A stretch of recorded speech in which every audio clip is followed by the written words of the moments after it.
Check 2, 3, 4, 5, 6, 7. Microphone check 1, 2, 3, 4, 5, 6, 7. Giving you a test 2, 3, 4, 5, 6.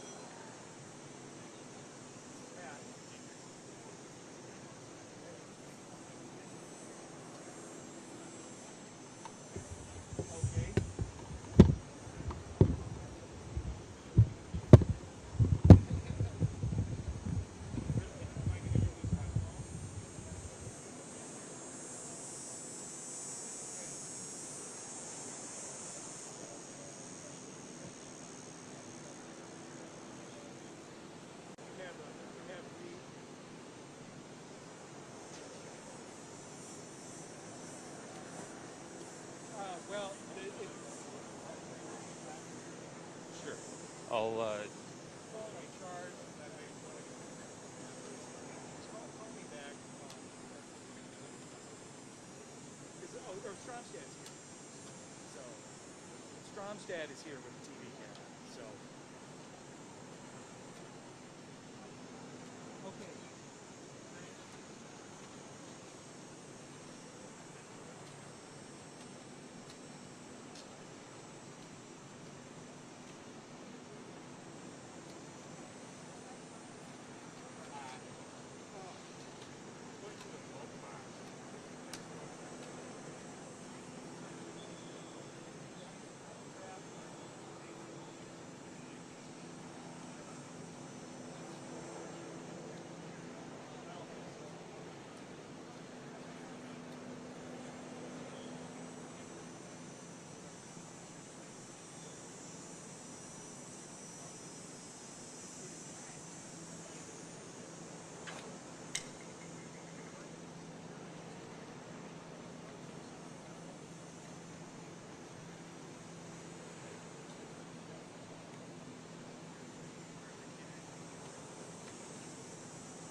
Say, folks, I'm going to have to get a squad through here.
Hey everybody, I'll just take your attention for a second. My name is Adam Fetcher. I'm the city's Chief Communications Officer. Just letting you know we're running a little bit behind schedule. We'll get started as quickly as possible.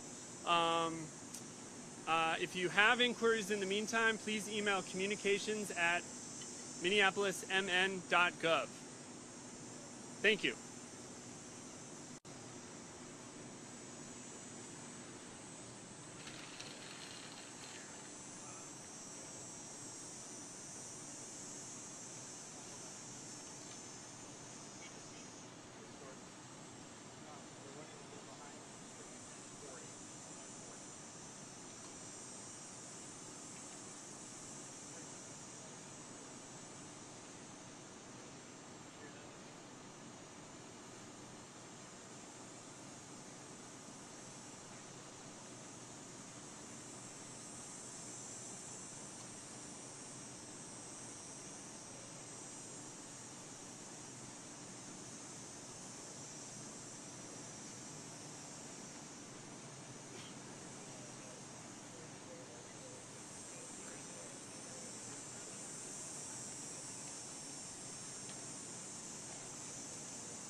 Test 5, 4, 3, 2, 1. All right.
check, 1, 2, 3, check, check, 1, 2, check, check, 1, 2, 3, check, check.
Giving you about a 30-second to 60-second warning.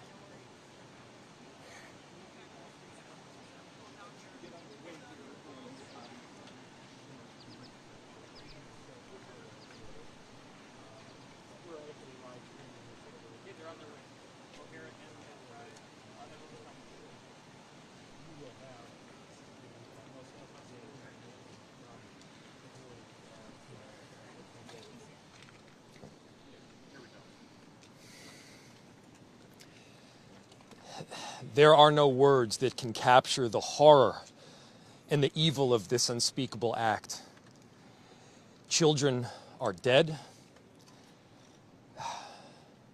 There are families that have a deceased child.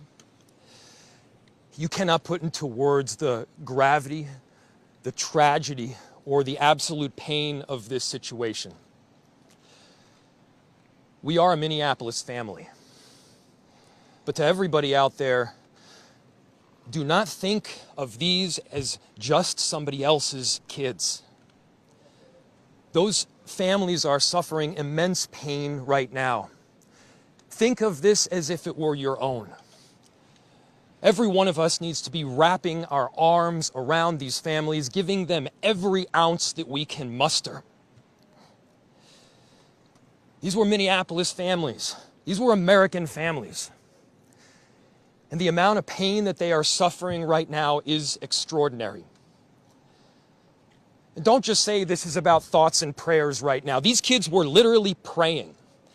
It was the first week of school. They were in a church. These are kids that should be learning with their friends. They should be playing on the playground.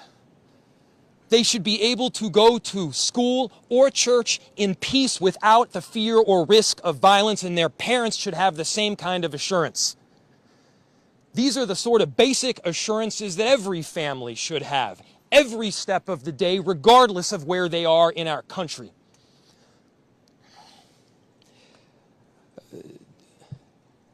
I'm so deeply saddened, and I'm so sorry to the families that I know are suffering right now. My ask is to everyone, stand by them. Love them. These families have forever been changed, and we've all been changed with them. We need to do everything possible to support them through this time. We have a family resource center that has been set up. I'm grateful for all of the law enforcement agencies from a number of different jurisdictions, all the different departmental support that we've received. They're going to be working tirelessly. There's also a family resource center that is being set up as we speak to make sure that we're there for everybody. Again, to the families that are suffering, to those that have experienced loss, I'm so deeply sorry. We're going to be with you every step of the way. We love you. This kind of act of evil should never happen, and it happens far too often. The chief will provide additional details. My name is Brian O'Hara, B-R-I-A-N, O''H-A-R-A. I am the Minneapolis Police Chief. Earlier today, just before 8:30 a.m., our city experienced an unthinkable tragedy. Minneapolis police officers responded to a report of a shooting at a mass that was happening at the Annunciation Roman Catholic Church on the block behind me. This worship service was marking the first week of school for children that are attending the Annunciation Catholic School. During the Mass, a gunman approached on the outside, on the side of the building, and began firing a rifle through the church windows towards the children sitting in the pews at the Mass. Shooting through the windows, he struck children and worshipers that were inside the building. The shooter was armed with a rifle, a shotgun, and a pistol. This was a deliberate act of violence against innocent children and other people worshiping. The sheer cruelty and cowardice of firing into a church full of children is absolutely incomprehensible. Police officers from the Minneapolis Police Department immediately responded, entered the church, and attempted to provide first aid and rescue some of the children that were hiding throughout the building, while other first responders came and EMS responded to rush victims to nearby hospitals. 2 young children, ages 8 and 10, were killed where they sat in the pews. Their parents have been notified. 17 other people were injured, 14 of them being children. 2 of those children are in critical condition. The coward who fired these shots ultimately took his own life in the rear of the church. Our hearts are broken for the families who have lost their children, for these young lives that are now fighting to recover, and for our entire community that has been so deeply traumatized by this senseless attack. We will stand together to protect our children, our schools, and our houses of worship. This deliberate act of violence is just a sign of cruelty that is beyond comprehension. Our hearts are broken for everyone that's been affected by this tragedy. As we begin the difficult path of healing, I want the community to know this, that even in the face of such evil, the Minneapolis Police Department and all of our law enforcement partners stand with our community. We stand with these families and with this parish. We will continue to be here for you. With that, the investigation is obviously in its preliminary stages, and I will attempt to take some questions to provide further information. Chief, what can you tell us about the suspect in this case? How old was he? Any kind of motivation? Any notes or any other information that were left behind? So we were looking, the question was, what can be said about the shooter? We believe it is one suspect, a sole shooter. We believe he is deceased. He is in his early 20s, does not have an extensive known criminal history, and we are looking through information left behind to try and determine some type of motive. Yeah. How many kids attend the school? How many kids at the school? How many children? There were, I don't have an exact, the question was how many children at the school. There were dozens of children inside the mass at the time. I don't have an exact count. The children have been relocated into the school, which is where their families are reunifying with them. Reg. Other than the weapons, was the shooter a student, former student? Was he a former employee? Do we know that? The question was, do we know if the shooter was a former school employee or a former student? We don't have that information. Did he leave anything behind other than the weapons? There's a vehicle. The question was anything left behind? There's a vehicle that we believe that the suspect used that is being searched, and we will be conducting other searches related to this. Inside the parking lot here. Yep. There was some neighbors who said that the door to the church had been barricaded. Yep. Is that correct? So the question was, neighbors had said that the door to the church had been barricaded. The shooter approached on one side of the church building, and on that side, at least 2 doors, it appears there had been like a 2x4 placed. So not all of the doors around the building, but on the side where the shooter did fire. And on the outside. On the outside, yes. Were there any explosives that were found? The question was there any explosives? There were reports of that. There were no explosives or improvised devices that we found. I do believe there was one, I guess you would call it a smoke bomb, like not an explosive, but a sort of a firework that would release smoke. And which side of the building? North, south? The side that is closest to us, here, on this side. Yep. Was the incident related also at these nearby homes? I don't have specific information on that I can release. The question was, is he dead from a gunshot wound? The answer is yes. We believe he took his own life in the parking lot. Was this outside or both inside that he was shooting? The question was he shooting outside and inside? He was absolutely shooting outside of the building on the side of the church, inside through the windows. It appears he may have gone inside, but I don't believe we've located any casings inside the building. So I'm not certain if he fired also while inside. It appears, if not all, most of the shooting happened outside the building. Chief, is this shooting related to any other shootings that happened in the last So, 24 hours? yeah, Taylor's asking, is this related to any of the other shootings? This does not appear to be related to any other shooting in the city. Do you know approximately how many rounds were fired? The question was how many rounds. I would say it's in the dozens. We don't have an exact count. There's a sidewalk on the outside as well as a grassy area. So obviously we are going through and taking our time to process the scene. Was he firing just one weapon, like the rifle? The question was he firing one weapon? We believe he had fired all three. He had a rifle, a shotgun, and a pistol. Chief, was this individual licensed to conceal and carry? Did he have any? Were the weapons, was he lawfully carrying the weapons? I don't have that information. And I don't have any information on any significant criminal history either. Was he dressed at all in any tactical type of gear or anything? It appeared he had some black clothing on, his cargo type pants. I guess you could interpret that as, however you like. All right, Yeah. ladies and gentlemen, thank you for helping us to get the information out today. We have a lot No more work questions? that needs to be done. We will return back later today to provide more details as they become available, and we'll let you know how you can know about that in the moments to come. Thank you. Okay, How can the public help? that's it. Thank you.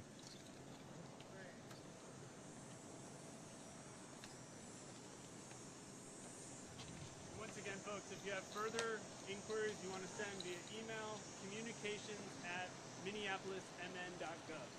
Thanks.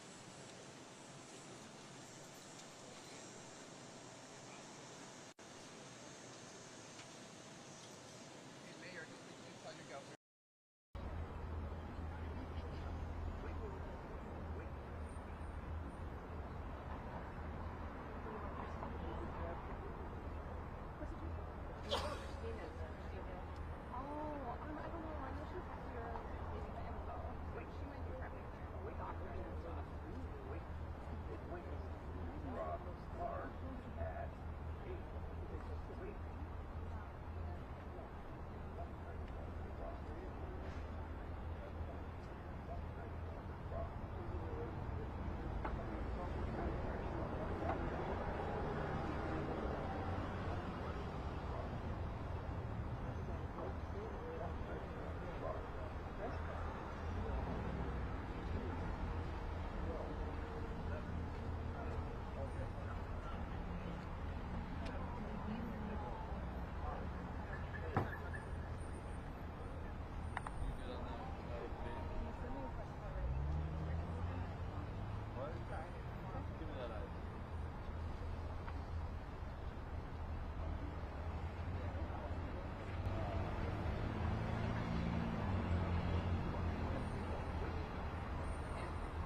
Check them out, check them out, check them out.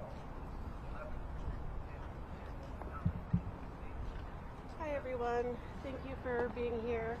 Christine Hill with Public Relations here at Hennepin Healthcare. I have Dr. Tom Wyatt.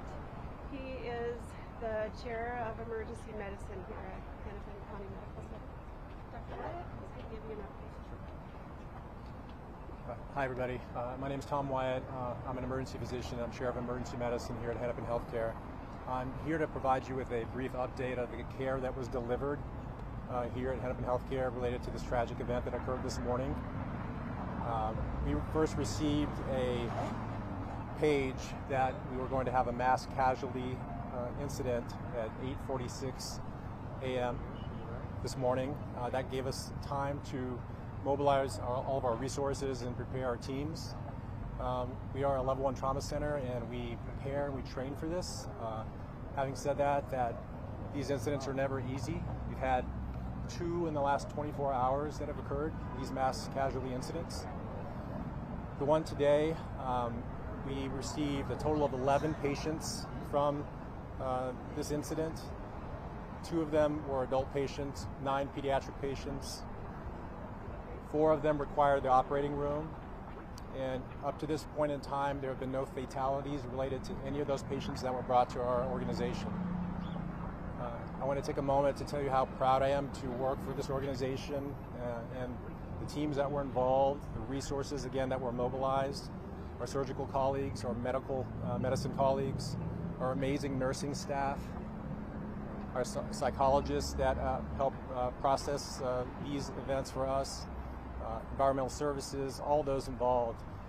Hennepin EMS brought in all the critical patients from that scene to our organization, and we were very lucky to have 2 emergency medicine, emergency medical services directors that were on scene and able to provide us with really important information that again helped us to prepare for this event.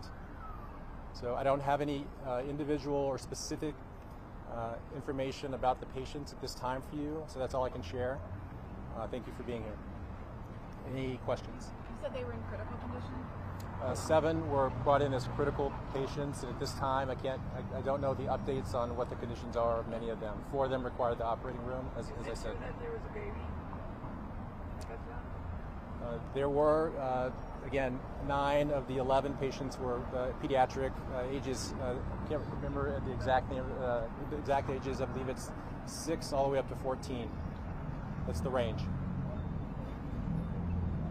you tell us a little bit about what types of teams you had working this morning, how many people it takes to treat a scene like that? Yeah, you know, whenever that type of a page goes out, again, it really puts into motion a lot of a big response from all of the teams. And so because we're a level 1 trauma center, we have to, mobilize certain types of resources like, operating rooms and the surgical services.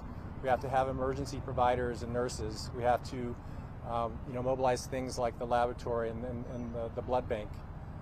So there's a lot of planning, and again, a lot of exercises we do throughout the year to prepare for these events. And unfortunately, we respond to many of them throughout the year.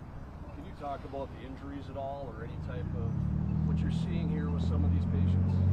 I can't get into specifics, but we are dealing with gunshot wound injuries from apparently a high-velocity weapon. And, gunshot wounds can be very problematic because they can involve multiple body systems. And again, they require a lot of resources to manage. But again, we see a lot of gunshot wounds here at Hennepin Healthcare, and we're among the best in the nation every year at managing penetrating trauma. So we are used to seeing them. Does anyone tell us where the status of the 11? Are any of them still in surgery? I don't know the status of it. I can't share that with you at this time. Has anyone shot more than one? I can't share that information with you at this time. Can you confirm the families of some of the victims that made their way here? Yeah, we've had quite a bit of effort to stand up a reunification center across the street here in our clinical specialty care building. And so to my knowledge, I believe all or almost all of the families and loved ones have been reunited with patients and know their status. Do you know if anyone is being treated at any other locations? My understanding was we had a lot of the non-critical patients that went to Children's Hospital, and I believe one went to Masonic Children's Hospital as well. I don't know the status of any of those patients.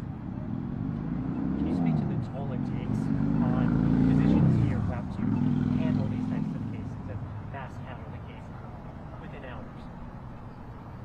Yeah, it does take a toll. Thank you for asking that. For asking that question. I think.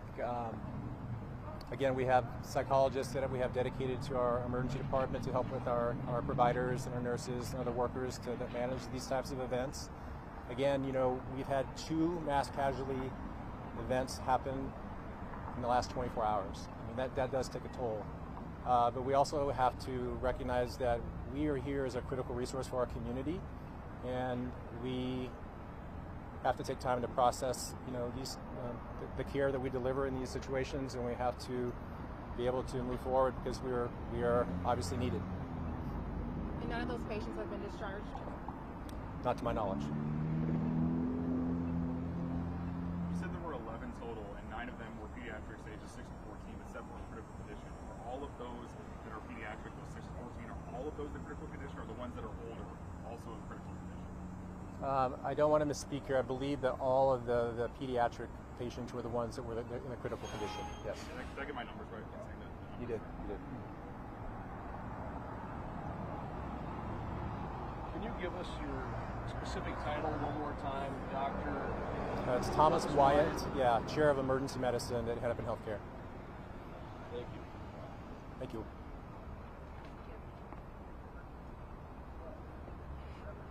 Check out our newsroom too, because I will be posting the exact information on the patients, their conditions, just those general conditions and the numbers. The Hennepin Healthcare Newsroom. Thanks for coming. Do you anticipate any other updates later in the day? I'm hoping to give another update later. Just again, general conditions. Thank you, everyone. Thank you. Thank you.